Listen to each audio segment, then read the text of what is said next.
Welcome everybody to our the VO Dojo's monthly voiceover information webinar. We call it Get to Know VO. And today we are super excited to invite our basically audiobook sensei, Ronnie Butler, to join us. And we wanted to hone in on there's all sorts of the realm of audiobooks is so vast. So today we wanted to focus in on one of the first differentiations in audiobooks, which is fiction and nonfiction. Um, so as we're jumping in, what we're going to do is we'll have Ronnie introduce himself. Ronnie's going to share a presentation about this subject, and then we're going to be choosing two people to for Ronnie to work with and explore what the concepts that we're sharing. So Kelsey will guide us through that. And then we'll have time for questions at the end. We have a super hard out at 11 because Ronnie's got to go. Um, so Ronnie will have a hard out at 11. I guess we can stay in and hang out for a little bit. Um, would love to hear where you're at, and then let us know what your experience with audiobooks is. If you are like working, if you're working towards, if you've never done it before, never even thought of it before, we would love to hear just where you're at in your journey. And if you've never done it before, that's awesome because this is a great place to understand what is required and how to start approaching it. So, Kelsey B is here, Dojo team, keeping everything going. We've got our sensei in training, Shannon Torrance here, and Sarah Blindauer is part of the Dojo team here too. So, Kelsey is here to support you on everything, keep everything going. So, Ronnie, so good to see you and Great to super be excited here. to have you. Why don't you give us the elevator pitch. Who are you? What do you do? And then let's jump into it. Sure. I am a full-time audiobook narrator. I've got around 450 titles under my belt. I work for all the major publishers and producers. I also work for a lot of independent romance authors, and business and tech authors that publish independently. I teach. I am a member of the Atlantic Theater Company in New York from my days of doing theater in New York. I was mostly a TV actor in LA, fell into audiobooks about 10 years ago and loved it and made it my full-time thing. I have a booth in my home. The work used to be all studio work if you lived in either LA or New York, but because of the pandemic, it shifted everything to home studios, and you can mostly work completely from a home studio if you have one, which I do. I've taught acting at Atlantic, at Pace, at AMDA, and I now coach through a variety of places on audiobooks. And most significantly here when we do You Should Do Audiobooks, or the whole sort of a whole curriculum we have here for helping people launch into audiobooks. I work on all genres, which is unusual, but I work across all genres, and I really love the work. And I managed to make a full-time living, and it's all SAG-AFTRA. Yes. Awesome. And you can too.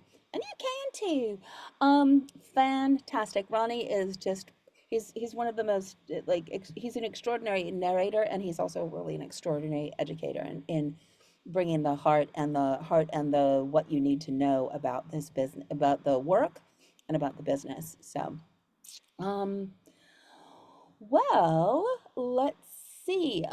Did we get a sense? Are people saying where they're from and what their voiceover experience is in the chat? Yeah, if everybody could at least type in how many audiobooks they've done, and it's okay if it's none, but just so I have an understanding, just go ahead and say right away. It can be zero, whatever it is, but let us know. 460.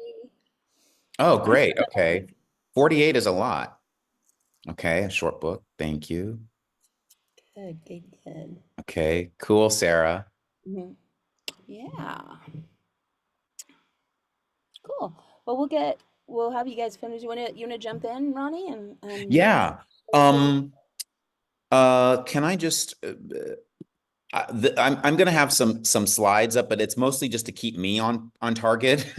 Yeah, that's totally Um, fine. Yeah. and if anybody wants to, do a screenshot of them or whatever, that's fine.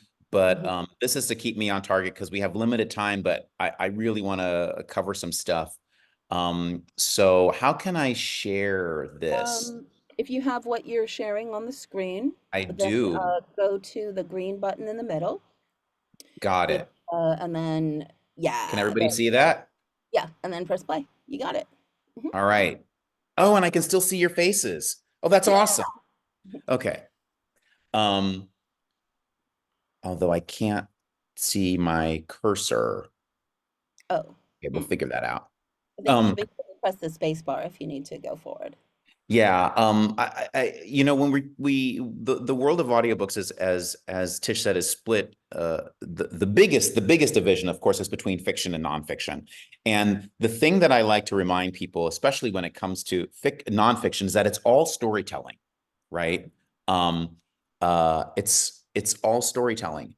And your job as the narrator is to, first of all, is to understand what the story is. It's particularly, in fiction, which many of you who have come from acting backgrounds, theater backgrounds, voiceover, animation, video, you understand story. You're one of the reasons you're in it is because you like telling stories, right? And so, the thing that they have in common across all things is just an understanding of story. For example, knowing the protagonist, the hero's journey, all that sort of thing, right? But when it comes to nonfiction, there's also story and understanding what the story of the nonfiction book is. Okay, now that's easier when you have something like history or a biography or memoir, right? Because it follows a narrative form. It's a story of a person's life or the story of a war, right?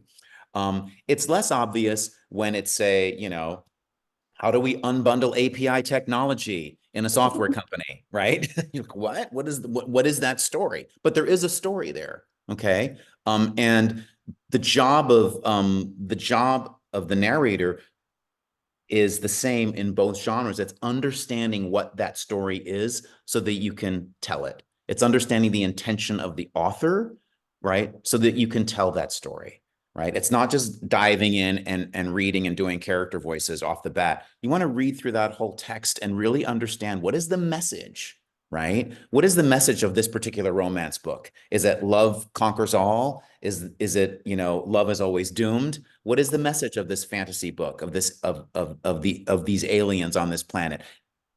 They all have a story, and as Joseph Campbell might say, there's only so many stories, right? There's a limited amount of stories. You just have to figure out which one your book is telling. But that's the thing to remember. There is always a point of view, always, right?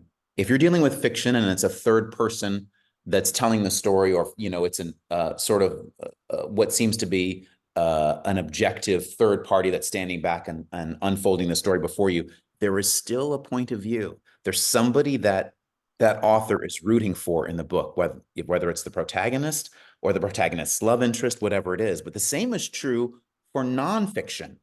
And the thing is, we come to nonfiction a lot and we think, oh, it's factual, right? They're just laying out the facts. Yeah, nothing could be further from the truth. The fact is that there is no neutral. If someone's telling you a story, even with nonfiction, they're trying to educate you. They're trying to open your mind up to something. They're trying to teach you, to train you, or to convince you of something. And they definitely have a point of view, right?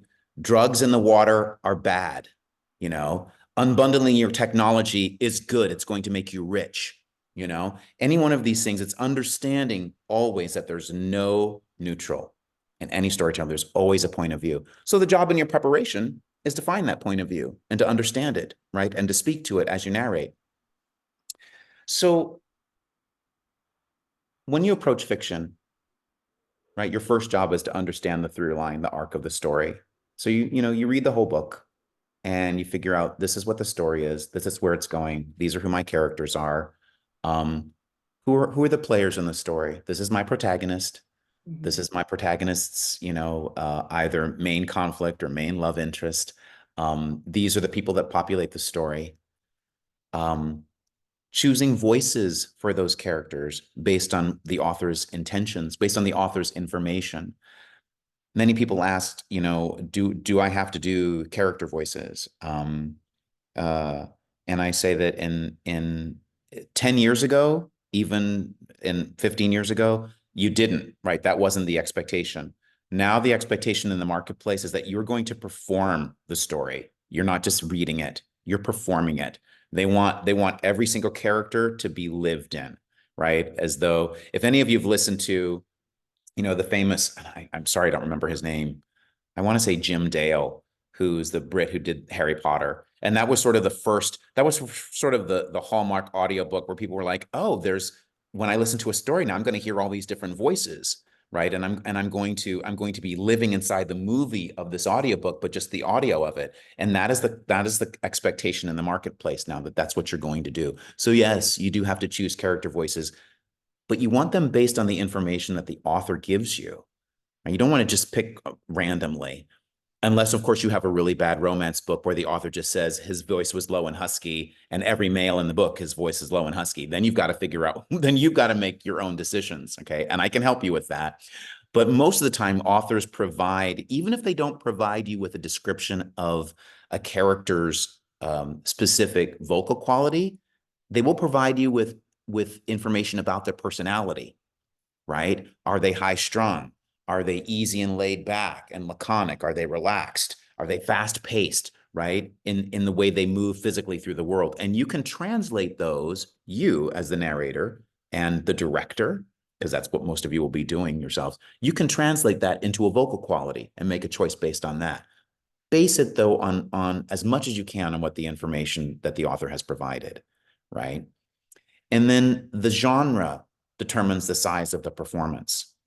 When I say size, I mean, like they should always be grounded. But if you're doing a children's book, then it's like if you've done any television, or you've watched television, all of you, I know that, you know, you watch a Disney or Nickelodeon show, right? Versus a nighttime drama, versus a soap opera, versus a procedural drama. You see how the acting styles are different, right? Depending on the demographic that they're serving. Okay. So with a children's book, you can be larger because that's the demographic you're serving. They want bigger characters, right? You can be a little bit more over the top. When you're doing literary fiction, your performance is going to be much smaller, much more intimate, right? And so let the genre determine the size of the performance. And of course, all of these things you're only going to know from reading the book first. Um, or maybe if you're further along in your career and you're too busy, paying somebody else to read the book and then give you notes about it, very detailed notes. But every narrator I know has a story of myself included, of reading a book and then not reading it carefully enough. And then on page 200, the author saying, she said with her North Carolina twang. And you're like, oh my God, I'm on page 200. I have to go back and redo the entire book. Um, yeah. And it's happened to every narrator I know. Don't let it happen to you, please. Um, but part of reading the whole book ahead of time is to let it sit with you. So you have a sense, when you just let it sit and gestate, right? And then you come back to it a few days later, and your storytelling instinct will give you ideas about, oh yeah, this is how this story feels. This is the tone of it. This is the pace of it. These are what these characters are doing. It gives you time to actually sit with it and let it stew. And then you can make your choices. Um, that is a real sort of quick and dirty about approaching fiction. But now we're going to read. Yay. Excellent. That was fantastic, Ronnie. I should, Just you know what? Let me ask if there's any. I know we're leaving questions for last, but I want to take at least one question. Is there one question right now from that blur of information that I just gave you that I can answer or address? Oh, I'm going to stop sharing. That's my problem. Okay. Hi. any questions? Let's see, I guess we could raise our hand or put them in the chat. Did everyone absorb all that in? Yeah, Bev, what's your question? Hi, first of all, fabulous information right off the get-go. I'm excited. One of the things that I hear all the time is, audiobooks, and I know you're talking about narration or sorry, fiction and nonfiction. But is it through training and coaching that you can hone in on a specific genre, or do you just kind of throw it out there and see what you book? Like, how do you pick a genre? How do you know, your interest? Yes, that's going to determine where you guide your way. But how do you hone in even further, or do you need to at the beginning? Maybe that's a more direct question. There's two parts to that question. You said one of them very, very clearly, which is it's very important to understand your passion, what you're passionate about when you read, because that's where you should start, because you're just going to be better at what you love. So out of all the things you read, what do you read the most? And that's where you should begin. As far as the second half, yeah, I think there's two approaches that I tell people. It's a two-pronged approach. I think if you create some samples and you let someone listen to them and they coach you and they say, you know what, these are good. You can book work like this. I say start trying to get that work. And at the same time, you're taking the war on two fronts, the battle on two fronts. At the same time, while you're trying to get that work, you're also honing your craft, getting coached on, getting coached on specific genres or the books, the samples that you gave, getting coached in those areas so that you can get better and better, so that when you do get the book, you're ready. But you know what? I got my first book. I'd never done a book before. I'd never done a book before at all. And I got a book that was, I don't know how many pages was that book. I mean, I had 400 pages of my own. It was a huge, huge book, and there were 6 narrators, right? But I'd never done anything before at all. I just jumped in, you know. Sometimes if you're the right person, you're the right person, regardless of how much experience you have, right? So did that answer your question? I think it's a two-pronged effort, two-pronged attack. Thank you so And much. if I can just add one thing really quick, um, if you're auditioning for things where someone else is going to take care of everything, that's an awesome thing. Jump in. Someone else, like Oh if you're yeah. working with if you're working with a publisher and everything else is going to be taken care of. Nowadays, there's lots of ways that you can book a book and also be responsible for all of the production and recording and mastering, and there's a lot that you can also be responsible for. So as you're jumping in, what I say at the dojo is, like if you're exploring opportunities like on ACX or something like that, be careful because you can get pregnant with your first audiobook and then you're responsible for doing all the parts of that, and it can be a lot to do at once. So yeah, of course, everything is like, yeah, jump in and also be aware of what you're jumping into, where you're auditioning, what the expectations are. So, um, why don't we why don't we jump into choosing who we're going to be working Let's with? jump in, but the people that had their hands raised, so Phyllis, Mm-hmm. and who else had a question? But type those questions in the chat so that we can track them, because we'll try to Yeah, answer. absolutely. Hey, Ronnie, Yes, choose 2 numbers between 1 and 4. 3, 2. Cool.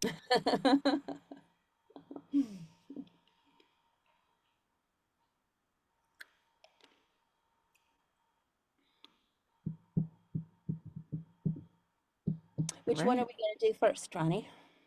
Fiction or nonfiction? Oh, we're doing fiction because we just talked about fiction. Okay, great. Cool. Making sure that this Oh, so, is and correct. just so we're clear on time, Ronnie, there's more information, more slides about nonfiction then. That is correct. Okay, so then we Okay. should Chelsea. All right. Kelsey, if you can keep an eye on time so that we don't run out of time with Ronnie. Yes. Okay. Chelsea is Awesome. my alternate persona of the night. Bev, you are our chosen one for fiction. So come on up. We're going to have you read this copy should I pull it up, Tish, and share my screen? Yeah, Yeah, that'd be great. because Cool. otherwise Bev would have to be a psychic. And that would just be What the Just so fuck you is- know, I'm terrified. And I mean, I do Yay! this every day, all Yay! day, but I'm still terrified. So, hi everyone. You know, but That I know. that's something awesome to say because, you know, so much of what we do in voiceover now is just us by ourselves. So there is this part of like, oh, other people, that, you know, sharing your truth is vulnerable. And so that's good that you feel that a little bit because that means you're ready to share your truth. So that's okay. And yay for saying it out loud. Absolutely. Now, make it super, super tiny. Remember, I'm old. And I also have I apologize if you can see me. I have a broken blood vessel in my eye. So Oh no, I look like I'm ready for Halloween. that happened when I was birthed my first child because he came so fast. And they were like, can you hold in?" I was like, "No." So Cool. Bev, we know you're doing this cold, and I love your bravery, but we're just reading. We're just reading together. So go for it. Just read through once. I am struggling a little bit on the size. Can you see Oh, it? okay. Yeah. Can you make it like a lot bigger? And also, Bev, it might help to put your choice to full screen. That often makes it bigger.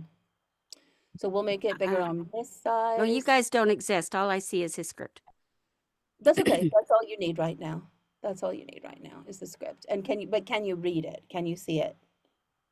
That's a little better. Okay. And can we get it so it's a lot better and we can scroll?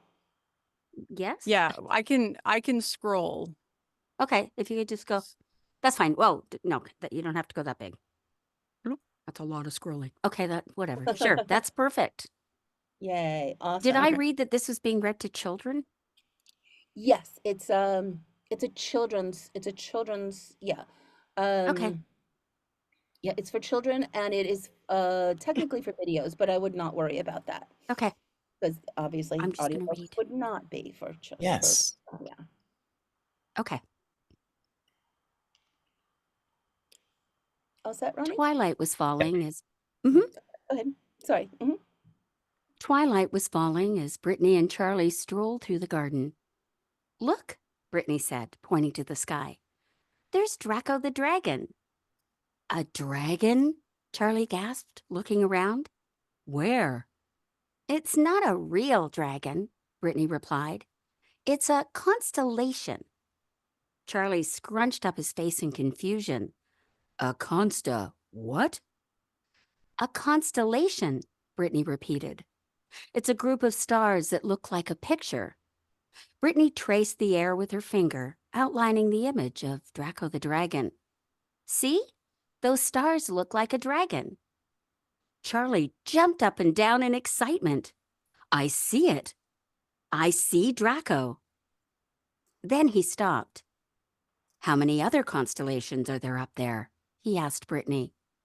How did people find them? Brittany smiled. Follow me. I know where we can learn about them. And I'll stop you there because Okay. that's great. No, it's lovely. It's lovely. So even though this is the first time you read it, I can tell that you understand the story. You sort of know where it's going, you know. And I would say this is one thing that's very common in I would say what we call the genre middle grade, which is probably like, middle grade is probably like 6 to 11, in terms of the readership. Okay. Probably on the younger side of that. And with middle grade, there's always a sense of wonder, right? This is easy because this plays right into that, okay? Because there's the constellation. And so we have here both this sense of both Brittany's interest and engagement with constellations and the teaching moments, and also Charlie's sense of wonder. And I think you can lean into that a little bit more. And give yourself permission to be a little bit more playful, Okay. And when I say playful, I mean around, like if you want to make verbalizations that are non-words, that for Charlie was like, anything like as he's figuring stuff out, let yourself really play is what I would say, that you can do that in this particular genre. I think, can you adjust Charlie's voice so that it's still a boy, but not as deep? Because he's so young. I was going to ask you about that. I didn't Yeah. realize who I was until I got into it, and I went, "Oh wait, these are just kids." Here I am with Yeah. this big deep voice. And Yeah, not he right. sounds like he's 18. I tried to stick with it though.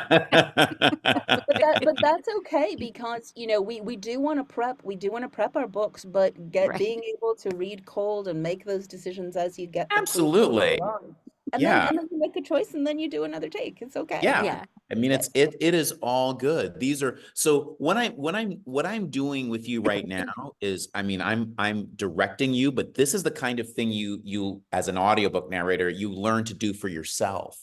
And part of working with a coach and taking classes is actually learning how they see what they see, and then being able to speak to yourself that way when you're reading the book for the first time and going, oh, I see. This is about discovery here. Oh, Charlie, he's a boy, so I need to do his voice here, there, and there. See, those are the things that you learn, so that you learn then how to do them for yourself, right? Yeah. But yeah. And one thing that you did beautifully, Bev, which is really, really important in fiction, is being able to differentiate the characters from each other, and then also seamlessly have the narrator flow in there as that point of view that Ronnie was talking about, but not having it clung. So you did that naturally. Now we just need to have Charlie in first grade rather than graduating high school. Yeah. But I want to underscore that. It was really, that's what I said. You clearly understand story. I got all three voices. I knew what was going on. You took me through it, and it was lovely. That right there, great as is. What I'm doing now is tweaking it so that if you were to do this as a sample, they would listen to this and be like, oh my gosh, she's so right for middle grade. What can we give her? Okay. Yeah. So let's try it again. Okay. Yeah. Thanks. And take your time. Like I said, take your time and play. There's no mistakes here. If you go too far, we'll pull you back. This is all about exploring so you can know what the boundaries are, Twilight was falling as Brittany and Charlie strolled through the garden. "Look," Brittany said, pointing to the sky. "There's Draco the dragon." "A dragon?" Charlie gasped, looking around. "Where?" "It's not a real dragon," Brittany replied. "It's a constellation." Charlie scrunched up his face in confusion. "A what?" "A constellation," Brittany repeated. "It's a group of stars that look like a picture." Brittany traced the air with her finger, outlining the image of Draco the dragon. "See? Those stars look like a dragon." Charlie jumped up and down in excitement. "I see it! I see Draco!" Then he stopped. "How many other constellations are..." Then he stopped. "How many other constellations are there up there?" he asked Brittany. "How did people find them?" Brittany smiled. "Follow me. I know where we can learn about them." Should be an all in there. Well, say that again. I would have put all about them, but anyway. Oh, okay. I wanted to in my head, so I said the sentence wrong. But anyway. Just know that saying it right saves you from doing a pickup later. Yes. And Kelsey, can we come back to everybody on the screen? Bev, lovely adjustment. Great. Thank you. I mean, you saw, like, it was great the first go around, but then, you played, and you know what I noticed? And you did it a little bit the first time, but I really noticed it the second round, was your body was moving. You were telling the story physically. You were seeing things. And that is always an indication to me that you're living the story, which is something I believe is really important. And my coaching is from that point of view, is I want you to be inside the story and living it as though you're living in the movie of the book. Right. And that often is illustrated when a person starts moving in the booth, you can tell they're in it. You know, you're like, yeah, the stars are there and that's there. You know, you forget who you are because you're in it. Lovely, lovely adjustment. Thank Yeah. you. Thank you very And much. I loved all of them so much. Like I want to read all of the Charlie and uh, other girl, Brittany So if stories. is that a genre? Like I'd look at Middle grade. middle grade children's Hmm. books. Yeah. Most A So of good that's place to one of your start. specialties, right, Ronnie? yeah, there's picture books, which is, you know, very, very young, you know, which is like ages 3 to 6. And then there's middle grade, which is like 6 to 8 to like 11 to 12, right? Then there's YA, which is 12 to 18. And then there's a new genre, there's another classification that I can't remember the name of right now. They started, and that's more like 18 to 24 or 18 to 22 kind of range. And then there's, you know, literary fiction, and then just everything else. But those ages are very, very specific. And there's people that only do that, that really specialize because they have young sounding voices or they can do young voices. So they get a lot of those books. But it's not just the voice, right? It's also the sensibility. That thing that I talked about, that there's a, oh, new adult, thank you, Joan. That there's a sense of wonder. And being able to live in that sense of wonder, being able to live there is what producers and publishers hear when they're listening to your sample. It's not just that you can do a young voice, it's can you embody youthfulness in that sense of, oh, everything is interesting and cool and whatever, right?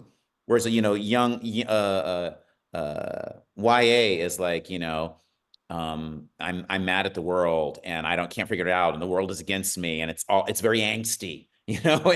There's a lot of stuff going on in that preteen and teen's life, you know. So yeah. I'm going to share my screen again and talk a little bit about some nonfiction.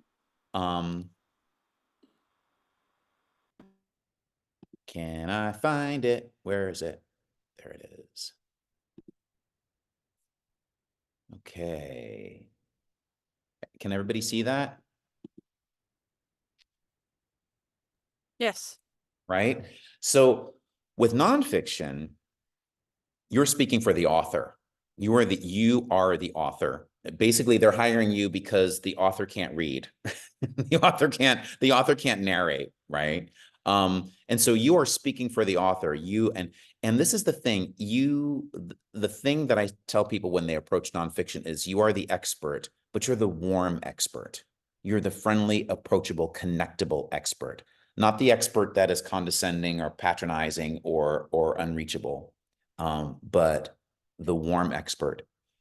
And a lot of times people some people approach it as though, oh, when you're doing nonfiction, imagine you're having a TED Talk, right? You know how there's a very sort of familiar and approachableness about people who give TED Talks. However, I think that's a mistake for this one reason, or I think it only goes so far. And that's because there's still this separation of I'm up here and you're down there.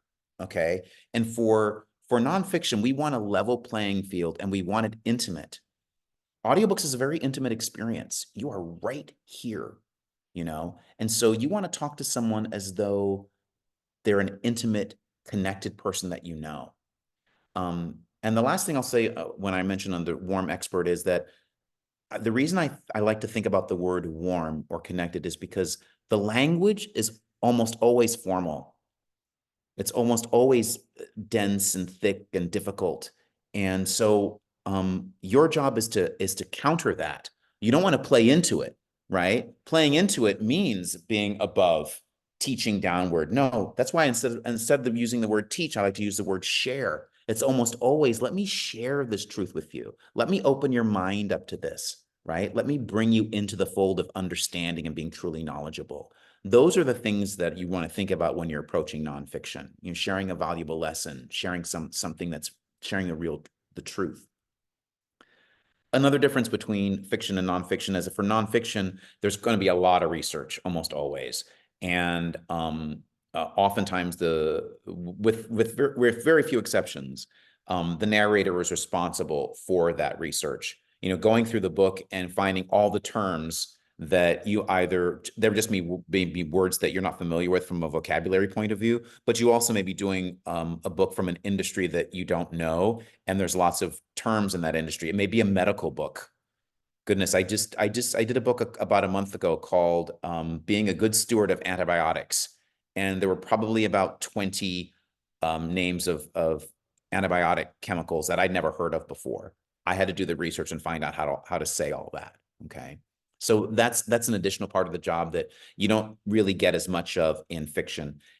The only caveat would be if you do fiction in a fantasy world, then there's going to be the names of people and places that the author is going to have to provide you with how to say. But still, the author will have to provide that. You won't have to go online and research it.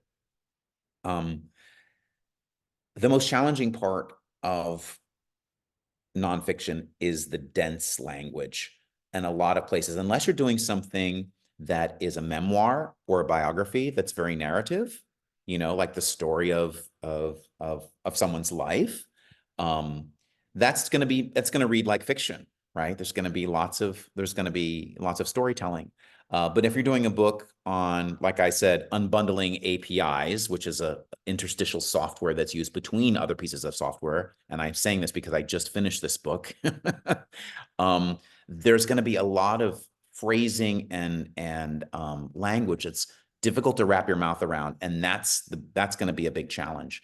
And I have samples of that today that I would like somebody who's brave to try to take a stab at.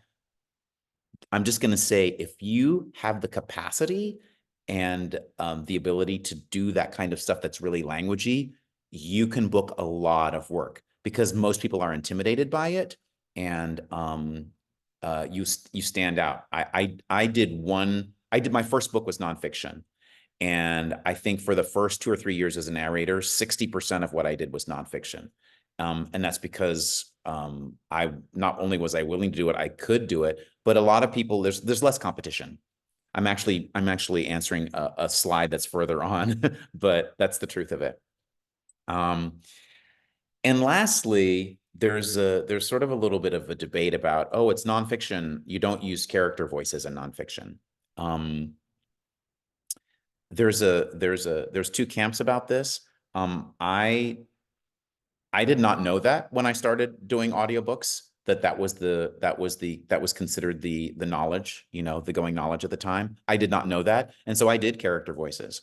I'm not saying big, huge character voices like in a kid's book, but like something, but if you do a story about 3 generals having a conversation in the Pentagon, and it's written as dialogue in nonfiction, it's quoted, and the author doesn't say said General so-and-so, then said General so-and-so. It's just he said, she said, he said, and you have to keep track of who's talking.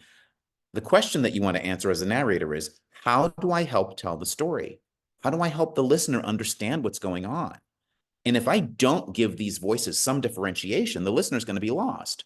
You have to, So my natural instinct was to do that. And that's paid off. All I can tell you is that has paid off tremendously. So it's a case-by-case basis, but yes, sometimes you do need to help the nonfiction with character voices so that people understand what's going on. Sometimes when you just have a quote, you can just lift it with your voice so they know that someone else is being quoted and it's not necessary. But if you have ongoing conversations with 2 or 3 different people, then that may be necessary. Same thing as you do with fiction. You need to read the book ahead of time so you understand what's going on, so you understand the story that you're telling, so that you understand what the author is trying to convince people of. It's just as important to read it ahead of time. And I think it's you don't have to like research it so you do understand it, but you need to understand it enough so that you know what you're talking about.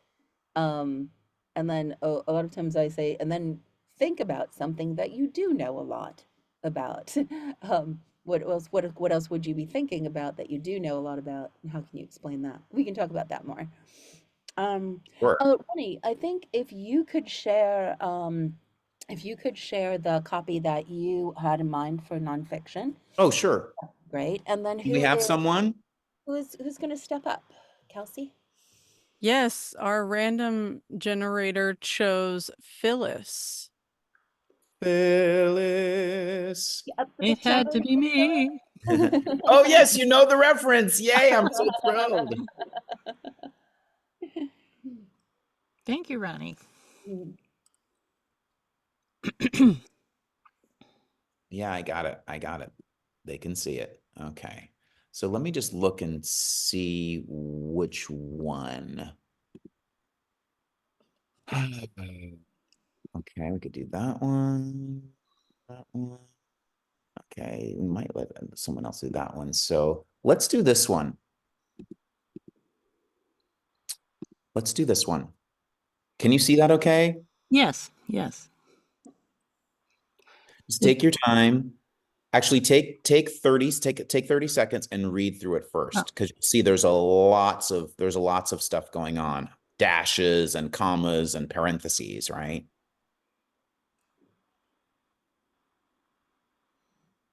Actually, everybody can be taking this time to read it, except for, I think, Fabian, who's in his car. Fabian, do not read this. I think he's not driving. Okay. Oh, I'm not driving, sir. I'm still reading.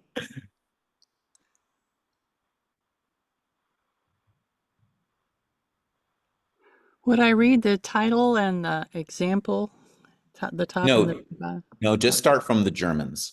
Okay.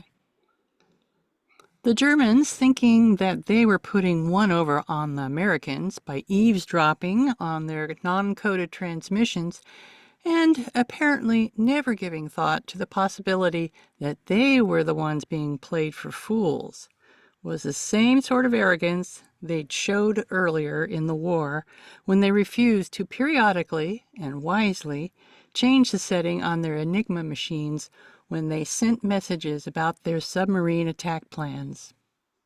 Lovely. Did you realize before you started that that was all one sentence? That entire thing was one sentence. No. Yeah, exactly. Exactly. Thank And God for the dashes then. yes, and that's going to happen a lot. That's going to happen a lot in books. And you did it really well. Really, nice job. The only thing that I caught where now I've already forgotten.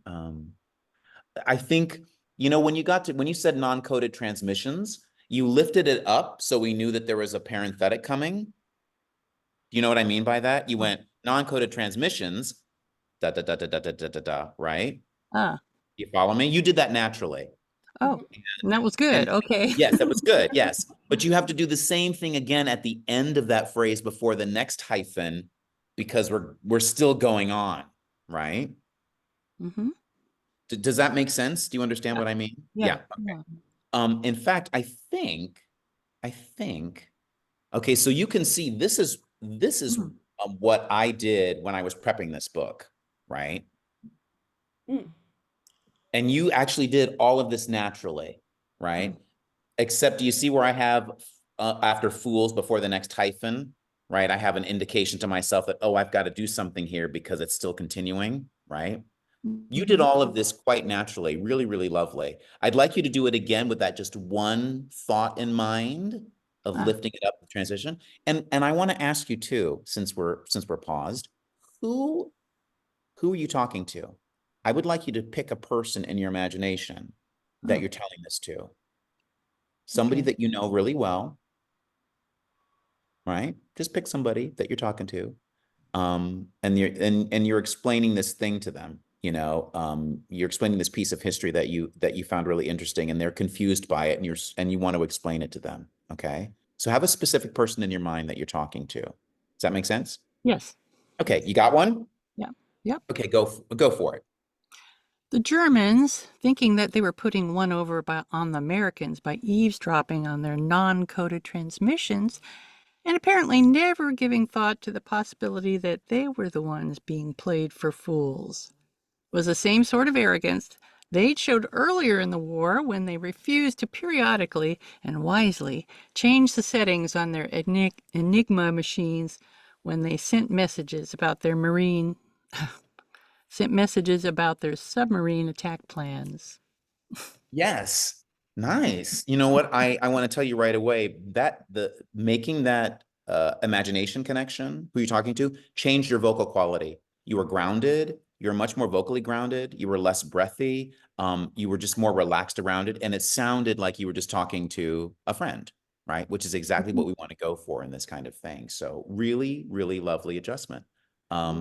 Yeah. Especially for people. this kind of stuff is so challenging, you know? Yeah. I could also hear that you had a point of view in this too, Phyllis, like, those Germans. Yep. Um, and also, just in terms of audiobooks in general, well, I think pickups on anything, but you did a good job of not getting flustered when you flubbed something, because you're going to be reading many words, and you're going to flub something. So being calm and clear, like, okay, not that. That's where we punch and roll. That's, where you would edit. But you want to go to, so your brain already automatically knows where to relaxedly reset. Then you just go back to the next punctuation where you could make an easy edit. Because now, as narrators, we will be reading and we'll be focused on getting this all making sense, and that one sentence sounding like one, many parts of a cohesive thought. And then we also have to, in the back of our minds, keep how are we going to be putting this all together or delivering it so with the least amount of work as well. We also have our editor mind in after we do it, right? But we create habits so our editor self loves working with our narrator self instead of going rah, rah, rah, rah. So many mistakes. Yeah, but you did a really nice job of keeping that calm and clear. Yeah. Thank you. Thank you so much. So much. The only other things I want to add, and we have time for a couple questions, so let's answer some questions. Is that do you have to do both genres? No. If you only want to do fiction, that's great. If you only want to do nonfiction, that's great. You don't have to do both. I will underscore the fact that if you think you can do nonfiction and you like it, that I think there's less competition in that market. So that's neither here nor there. That's anecdotal. I don't have numbers on that. I just believe it from my own experience and that of some of my peers. But there's no requirement that you do both. What's most important is that you do what you're passionate about, and that you spend the time to understand what your skill set is beyond voiceover, your life experience. And this is something that we explore in detail in the workshop. We do several exercises that are about gleaning and cataloging your wealth of experience, because that's what you're going to use to market yourself to publishers and producers, and define your uniqueness, because there's such an emphasis on authenticity, not just on the obvious external things, gender, race, these things that they're pushing to have more authenticity. Actually, in audiobooks, more than any other industry that I've ever worked in, quite frankly. But there's also this authenticity of experience. This book is about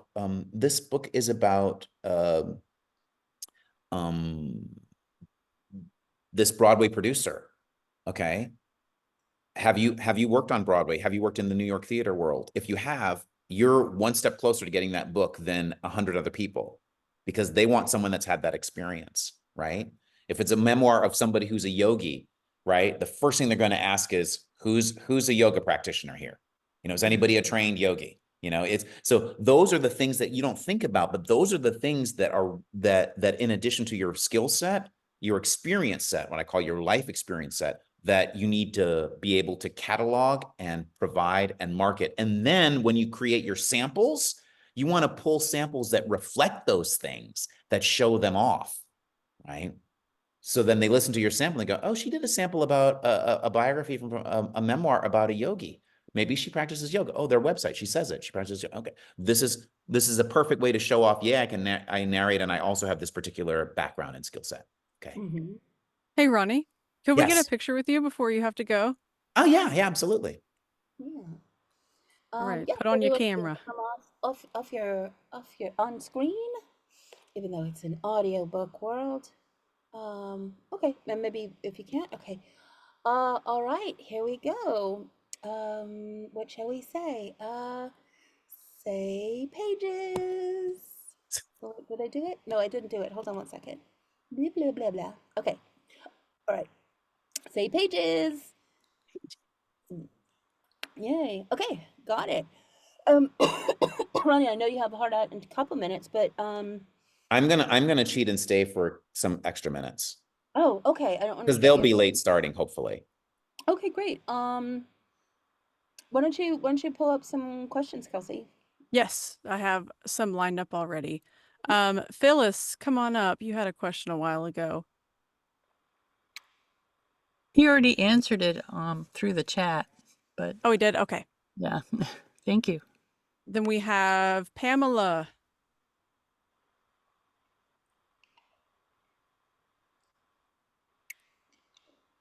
Sorry, it's taking me forever to unmute. He actually already answered mine in the chat as well. Man. Say the questions because we might not have Yeah, my question was just that I was told that you have to read a book 3 times through before you actually start recording, because it's like each read is for a different purpose, you know, and getting to know the book. And I was wondering if you felt that was necessary. So, but Yeah, he I said it don't think wasn't. that's necessary. I think that's overkill.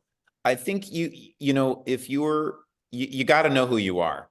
And if you can read a book once and understand the arc and the characters, and you can distill all that, then you don't need to do it. You don't need to read it more than once, you know. But yeah, just understand who you will be reading it more than once you'll be because reading it again. you'll be reading it again. So yeah. And you also have to know yourself. You know, I hazard to say this, but I'm going to say it anyway, just because I'm going to be truthful. And that is that, you know, I overwork, I overstudy, I'm over disciplined. And it's very easy for me to get into line readings and not be present in the moment, right? So over the years, I've learned that for me, less preparation is better, because then in the read I am alive. I don't, you know, I'm much more attuned to the moment. But that's because I know who I am as an actor and I know what my shortcomings are, you know. But I would say for anybody starting, you must read it through at least once, you know, because even if you read it through once, you're still going to get surprised and stuff, right? And then as you grow and learn and become a more seasoned narrator, then you can make the choice of how much preparation do I really need to do in order to bring my best performance. Okay, Yeah. Danielle has a very important question. Danielle, if you're able to come up and say it, I'll give you like a fat 7 seconds to come up. But if you're not, that's okay. I can ask for you. Okay. Danielle asks, Ronnie, when are you teaching your next You Should Do Audiobooks course? Recommended by my close friend who does audiobooks full time and is helping me get rolling. Thank you for your time. As a Welcome. matter of fact, Ish has the answer to the question. yeah.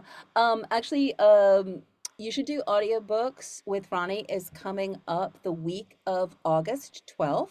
We're making it kind of part of our summer of VO exploration. So it's going to be 5 nights in a row.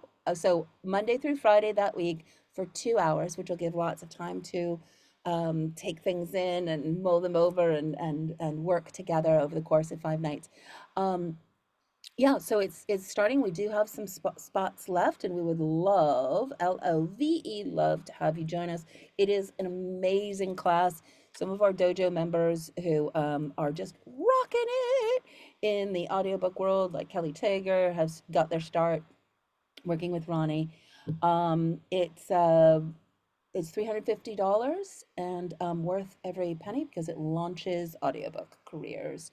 Um, so, and if you know anybody else who is interested, um, um, oh, and Kelly's the one who referred. There we go. Yeah. Small And world. I still actually coach Kelly on specific auditions sometimes. So we're still in touch regularly, and she's wonderful. Yeah. But yeah. And we're playing with a different format. This format we used to do really intense, and it's so much information. Where this time we're trying to stretch it out a little bit and give people more time to gestate and treat it sort of like summer camp. Mhm. And there are homework assignments. There's stuff to do in between the sessions. It's fun and it's good. Yeah. Yeah. Yeah. And one more thing to share because it's coming up too. We are also in application process for our annual scholarship, the Daniel Escobar Scholarship. We have one of our first recipients here, Fabian, who is also rocking it in the audiobook world. But if you are on your journey or know somebody who is on their journey, this is a full year of training with the VO Dojo. So check it out. Applications are due April, August 3rd. But would love to have you explore that and or share it if it's not for you. So yeah. Ronnie, how are you doing? Okay, time wise? Yeah, it's 11:03. We can take one. Erin's got her hand up. Yeah, let's go with Erin. Hi, Ronnie. Hi. I have a quick question, basically on a communication with a producer. So since I work in almost all kids audio stuff, uh, in the application to be on their roster, they ask for your social media. So I was curious to see, with all of the authors that I work with, I always have permission to put on my social media an excerpt from the book, and it highlights character voices or your acting, and it also gives you a visual. Do you suggest young audiobook narrators do that quite a bit? I mean, are producers really going to social media and saying not just who you are and seeing what you're interested in, but looking for excerpts? Um, uh, so let me make sure I understand. Is the question, should you spend the time, doing excerpts that you post either in your stories or on your Instagram reels and things like that, or TikTok? Yes. Okay. My answer to that is yes, if you have the time. And this is why, maybe not so much Scholastic, but people like Harper and Dreamscape and Brilliance and Corded Books, who do a lot in those genres. Increasingly, I'm finding not only do they appreciate it, but they're starting to provide like templates. Like Dreamscape, I just sent me a whole template of things to use if I wanted to, put excerpts from my book or from the book Okay. that I'm about to do for them, that kind of thing. I say yes. Not necessarily because they're going to go to it and hear it, and you're going to generate more work that way. I think most of all, make sure you tag them, that it shows that you're a team player. That's one Okay. thing, right? It shows that you're a team player in terms of your relationship with the person that's hiring you as a consultant, because that's what you are, basically, a consultant or contractor. But also, it helps you with your brand, right? Because then other people see you and go, oh, she works for Dreamscape. Oh, she's worked for Recorded Books. Oh, she's worked for Penguin Random House, right? And so people say, oh, why should I push their book? You're not only pushing their book, you're using their clout in the marketplace to piggyback on to boost your clout, right? Okay, cool. So yeah. Okay. Whenever I used to do a lot of articles for the New York Times. And whenever I do it, I put an excerpt on, or not even necessarily an excerpt. I just do a story that says, I'm working on this article, blah, blah, blah. For Penguin Random House, I'm working on this book. Because people see that and they go, oh, they associate your brand with these other established brands. And that becomes the way you're marketed, right? Your place in the marketplace takes a bump up. I think that's actually the more important reason to do it. Okay. Awesome. Yeah. Thank you. Welcome. Good question. Good question. And I love how it's unfolding too. This is with all of voiceover. As you continue, the questions change, right? At first, you're like, nonfiction, fiction, what? Working with things with parentheses, what? And then you start going like, oh yeah, I can read the whole book about Germans. In fact, I have now. How then there's this next layer of like, great. How do I get myself out there as a narrator? First, we build our skills, create our product, and then we start getting known and knowing people, and then we build our business, and then all the next layers of questions that come up. What else do I need to do as a voiceover business owner? Yeah, it's cool. Lots of layers. And then always, as Ronnie was saying, we always are working to get better and always can make things easier. I think also with audiobooks, a lot of the real getting up to speed to run your business is getting your workflow down, right? We talk about the ratio of per finished hour, right? Of time per finished hour, because that's how we get paid. So at first your ratio might be a lot because you're putting everything together. And ideally you want it to be, you know, ideally, what's your fastest ratio, Ronnie? Are you Probably 1 to 1, 1.5 to like 1? one between like 1.25, probably be my fastest. Yeah, and depending on, And my sorry, slowest, and I've been as slow as 1 to 3, 1 to 3.5 still at this point in time. And that, that and just depending varies on on the the book and the complexity content and of whatever, yeah, yeah. So those are all things that you keep on putting into consideration as you're Yeah. doing your work. Yeah. Is that ratio strictly recording time or also prep and editing? That's just recording time. Yeah, and then you add the other thing. That's why I was like pregnant with a book. Because even if you're pregnant with a book for a publisher, you still have to do the prep time. You have to drive to Woodland Hills. You have to be, you have to be there. Yeah, and then however long it takes. Yeah, it's good. Do we have any other questions while Ronnie's still here? I can stay for a couple seconds. Where are we at, Kelsey? Yes. Bev, you had a question. I think she had to roll, unless it's the other Bev. There's Bev Abel and Bev Standing. Oh, so many Bevs. Bev asked, can you market yourself to a publisher with a single sample and no completed work? Yeah. Yeah. I mean, I think having more than one sample is great. I would try to have at least 3 living on a web page somewhere, so that if they want to know more about you, they can go, oh, what else does she do? She may not have done a book yet, but let me see what else she sounds like. So they get a little bit more. It's more of a get to know you than it is, is she good enough for this book? If they listen to 3 samples and they go, oh, you know what, she's good in every sample, she understands story, I can tell these things, and maybe we'll give her a shot at this book. Mhm. Yeah, good. And I think you answered every other question. I did. Fabian asked, and then I have to go. But Yeah. Fabian asked, how do you get seen for genres without getting pegged and into just one?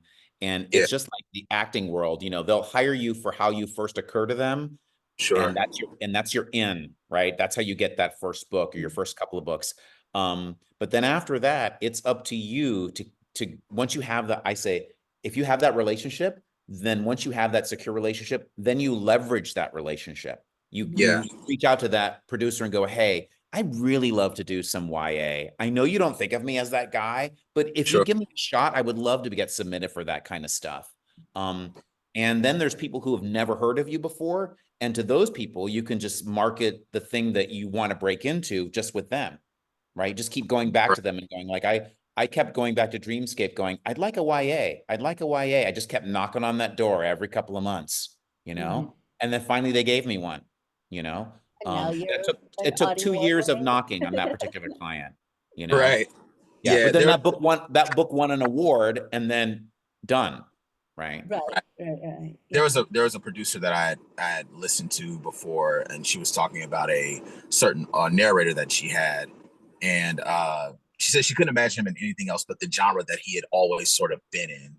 Yeah. And I was wondering, like, it was like a seminar talk. I was just like, well, how do you dig yourself out of that, right? Like, if you've Yeah. always done like John Grisham or Tom Clancy or even children's books, like, how do you then, Yeah, and it's by Yeah. making sure that you have samples in those different areas and that you Right. push in the areas that you're not getting cast in. The thing was, there's many, say men, for example, since we're talking about you, for example, Sure. who do a lot of romance or a lot of thriller, and that's all they've ever done. And so Yeah. they've got this kind of soap opera quality that I would call in their read that they Absolutely. can't pull out in order to do other things.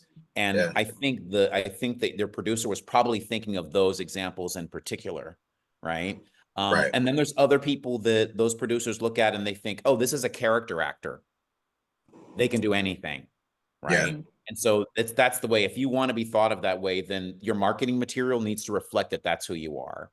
Absolutely. Yeah. Thank you. Yeah, you're welcome. I have to run. Yeah, Ronnie, thank you so much. We'll see you for the You Should Do audiobooks in Yeah, in a couple of August. weeks. Yeah, very Kelsey has soon. put all the ways to keep in touch with Ronnie. Yes, and then please also- reach out with any questions. If you have any follow-up questions about today, please don't be shy. Reach out. If you don't hear back from me in 24 hours, just ping me again. You're not bugging me. I just may be overwhelmed with something, but please reach out. Please ask questions. I'm more than happy. Yeah. Absolutely.